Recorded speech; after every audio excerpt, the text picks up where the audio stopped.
3.5 वर्ष की अवस्था से लाला कन्हैया माखन चोरी करने लगे थे। 3.5 वर्ष का बालक छोटा होता है लेकिन दौड़ने लगता है।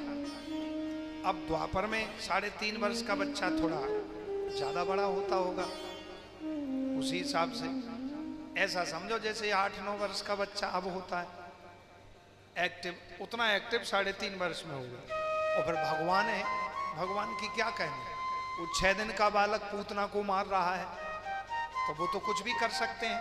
कर तुम अकर तुम अन्यथा कर तुम सर्व समर्था सा ईश्वरा, वो तो समर्थ है।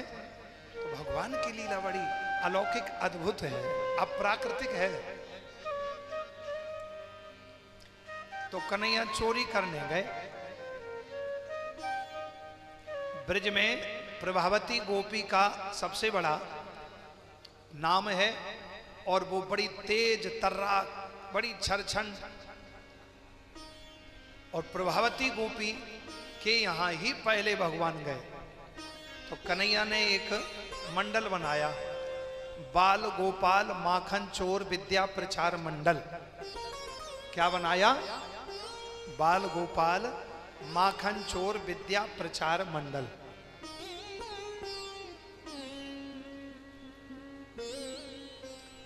श्री दामा मधु मंगल तन सुखा मन सुखा धन सुखा बल सुबल अति बल दुर्बल तो सखा, सबको बुलाया। भैया आज हमने एक मंडल बनायो, इस मंडल की स्थापना कर दी। श्री दामा बोला या मंडल ते कहा होएगो? बोले कन्हैया बोले कि या मंडल ते माखन मिश्री मिलेगा, दूध पीने को मिलेगा, दही खाने को मिलेगा। अच्छा कन्हैया तो ठीक है बना लो। बन गया। तो अब दूध दही माखन खाएं? बोले ऐसे नहीं, हम लोग घर में जाके चोरी करके खाएंगे। अरे श्री दामा बोला चोरी करेंगे कन्हैया, और पकड़े गए फिर डंडा कौन खावेगो? बोले जो माखन खावेगो वो डंडा भी खावेगो। बोले इसलिए इस मंडल का निर्माण किया जा रहा है क्या कि माखन खाएं डंडा ना खाएं। कहां चलें कन्हैया? बोले चलो प्रभावती गोपी के यहां चलते हैं। प्रभावती गोपी के यहां चले। प्रभावती गोपी बड़ी तेज तर्राक है। कन्हैया गए और प्रभावती गोपी के यहां जैसे ही पहुंचे सो प्रभावती गोपी सोने का बहाना बना। प्रभावती गोपी के यहां भगवान गए। प्रभावती ने भगवान को चुनौती दे दी थी कि तुम में दम है, तुमने अपनी मैया का दूध पिया हो तो हमारे घर में चोरी करके बताओ। अब तो मैया का दूध कैसे लजा देंगे कन्हैया? बोले हम आएंगे और तेरे घर में आएंगे और माखन चोरी करेंगे। भगवान ने ताल ठोक दी। अब गए ग्वाल वालों के साथ। प्रभावती गोपी तो प्रभावती गोपी है, उसने छीकों पे मटकी दूध दही मक्खन से भरी हुई है और प्रत्येक मटकी में घंटी लगा दी। क्या लगा दी? घंटी बजने वाली, कि जैसे ही कन्हैया मटकी को पकड़ेंगे और घंटी बजेगी मैं जग जाऊंगी, फट से पकड़ लूंगी। कन्हैया गए दबे पैरों। श्री दामा मधु मंगल तन सुखा मन सुखा धन सुखा बल सुबल अति बल दुर्बल तो सखा। ये सब भगवान के विशिष्ट ग्वाल वाल है, सखा है। अरे भैया चुप रहियो, बोलियो मत, देखो गोपी सोए रही है, अब जाकू पतो ना है।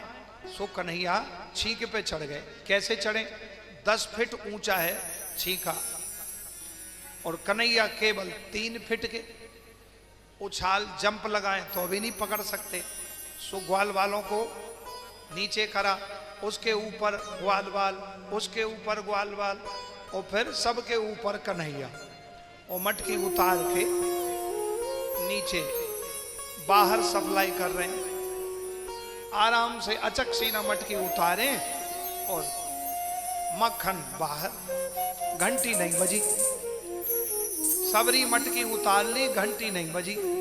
प्रभावती गोपी स्वतंत्र सो रही है। बोले घंटी तो बजेगी तभी मैं पकड़ लूंगी कन्हैया को। मटकी उतार ली, घंटी नहीं बजी, बाहर मटकियां रखी गई, दही की, दूध की, मक्खन की, घंटी नहीं बजी। और कन्हैया जब दरवाजे के बाहर पहुंचे और जैसे ही माखन चखा, माखन का भोग लगा और घंटी बजना शुरू हो गई, क्योंकि भोग लगता है जब ही घंटी बजती है। प्रभावती गोपी उठी, उठ करके देखा, अरे एक भी छीका पर मटकी नहीं और कन्हैया भी नहीं। दरवाजे पे आके देखा तो कन्हैया माखन खा रहे हैं, दही खा रहे हैं। गोपी ने झट सीना हाथ पकड़ लिया,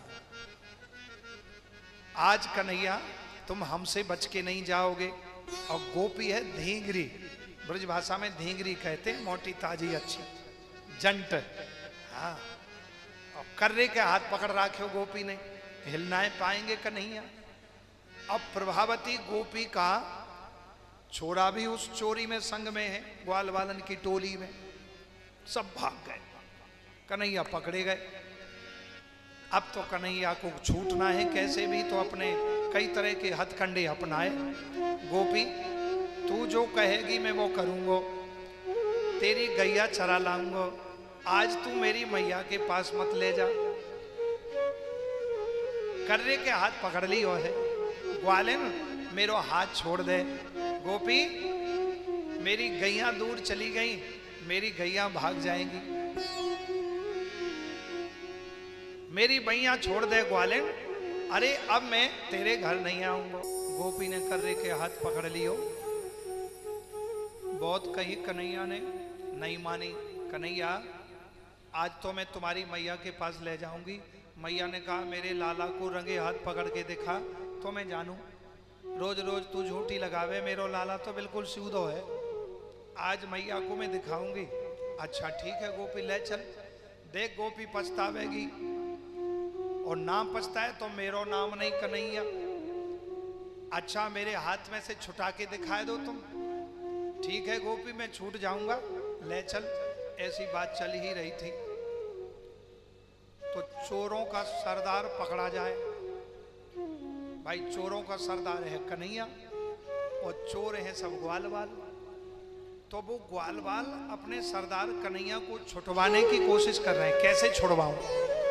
तो कोई इधर चल रहे हैं, कोई इधर चल रहे हैं। प्रभावती गोपी कर्रे के हाथ पकड़े और चली जा रही है। तब तक सामने से आ गए बुजुर्ग। तो ऐसी मर्यादा होती है कि ससुर की उम्र के हों या जेठ की उम्र के, तो घूंघट डाल लेते हैं। तो गोपी ने घूंघट डाल लिया और कन्हैया का हाथ पकड़े हैं। अब घूंघट डाल लो तो नीचे का ही दिखता है, अगल बगल का नहीं दिखता घूंघट में। अब कन्हैया ने मौका पा लिया। अच्छा उसी चोरी में प्रभावती गोपी का छोरा भी था। तो कन्हैया ने बड़ी मीठी भाषा में बोले, बड़ी प्रेम की भाषा, गोपी गोपी प्रभावती। हाँ कन्हैया, अच्छा तू ऐसो कर, मेरो जे हाथ बहुत कर दर्द है रहे हो, तेने बड़े कर्रे के हाथ पकड़ रखे हो मेरो जे हाथ छोड़ दे और दूसरो पकड़ ले। अच्छा कन्हैया लाओ। भोली भाली गोपी इतनी चतुर कहाँ थी, वो चतुराई कहाँ थी।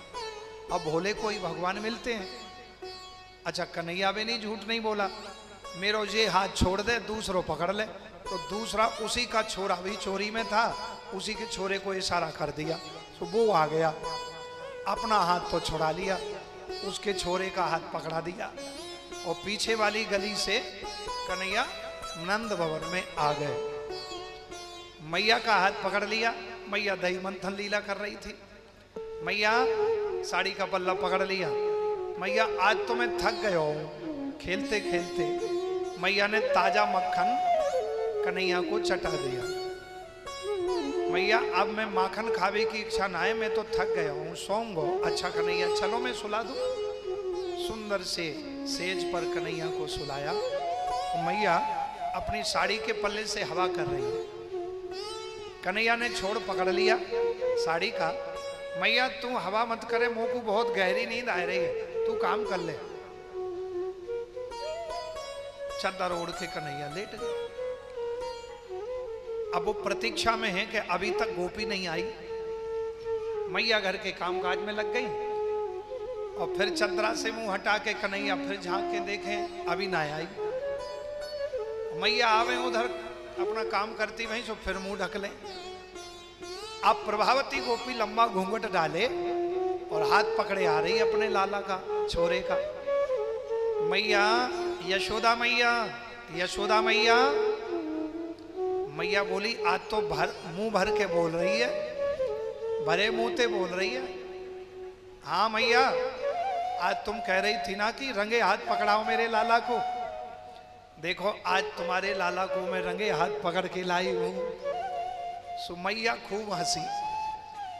मैया ऐसी हंसी, बोले मैया हंस रही हो?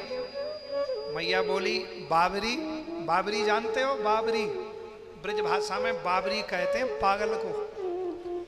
बोले गोपी तू बाबरी है रही है, तू घूंघट हटाए के तो देख मेरो लाला है कि तेरो। और जैसे ही गोपी ने घूंघट हटायो और देखा ये निपुते तू कहां से आए गए हो यहाँ, और वो ताली बजा के पीछे भागा और कन्हैया ने चद्दर फेंक के और नींद पूरी हो गई। मैया मूड़ा पे बैठी थी और पीठ पीछे कन्हैया खड़े हो गए और मैया की पीठ पीछे खड़े होके कन्हैया प्रभावती गोपी को अंगूठा दिखा रहे हैं, पकड़ ले।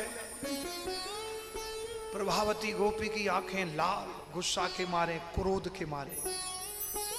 हे भगवान, मैया मैया तुम्हारे कन्हैया जादूगर हैं। अरे गोपी तू बातें मत बनावे, मेरो लाला तो सोए के उठ रहा, देख जे हो कन्हैया। हाँ मैया, देखो ये खड़ा पीछे, देखो मैया। अब घूम के आ गए मैया के सामने कन्हैया। जी गोपी खड़ी है ना मैया, इस गोपी की गैया में चराने नहीं ले गया, कल में मोते गैया चरा रही जे, चरवाए रही, तो जे गुस्सा खुंदक खाए बैठी है। अब ये कैसे मोए पिटवावे के चक्कर में है, तो मैया या की आत्मा को शांति मिल जाएगी, नेक मोए पीट दे। ना ना कन्हैया मैं तो को कैसे पीटूंगी। और मैया सुन, मैं नाए मिलो सो अपने छोरा को पकड़ के लाई है। बेचारी प्रभावती गोपी तो चुप रह गई कि हे मैया क्या करूं, मैया मैं किसकी सौगंध खा के बताऊं, तुम्हें कैसे विश्वास दिलाऊं। कन्हैया तू सच बता दे, तू मेरे हाथ में था कि नहीं था? हाँ था, तो क्या कर लेगी? अरे तो तू मेरे हाथ से कैसे छूट गया और मेरा छोरा कैसे आ गया? अब तू ही जान कैसे आया, मैं तो गयो ना है तेरे घर। प्रभावती गोपी बोले मैया मैं सौगंध खा के कहती हूं, कन्हैया मेरे हाथ में थे और मेरो लाला पतो ना है कहां से आए गए।